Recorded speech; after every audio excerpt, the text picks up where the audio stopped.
Well, nothing's really changed, has it? Let's face it, we haven't heard from Donald Trump since about specifically all of this European fanfare to do with security supporting Ukraine, peace plans.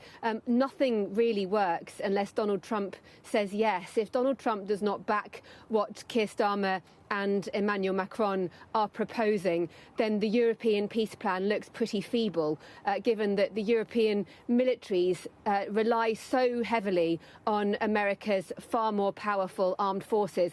It is just a reality of the fact that Europe chose to disinvest in its military capabilities since the end of the Cold War and has always been, let's face it, heavily reliant on American support. Just look back in history to World War II.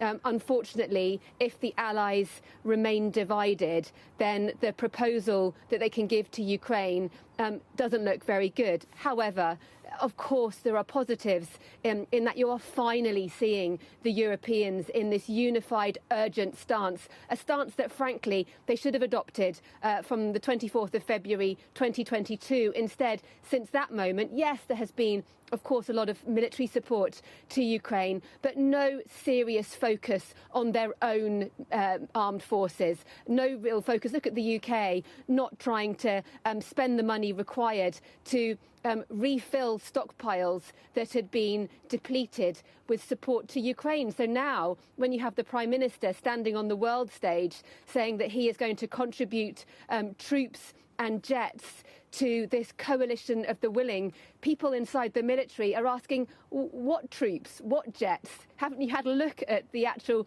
capacity for the UK to sustain a serious operation? Yes, this is a peacekeeping mission of sorts. It would be a reassurance force on the ground if it were to happen. But the reassurance force needs to be reassuring enough to stop Vladimir Putin from trying to test them. And Russia has been in a war footing since at least since the full-scale invasion. Its economy is churning out weapons at a rate that the Europeans cannot match at the moment. So with all this language and given the severity of the situation, the Prime Minister and other leaders across Europe say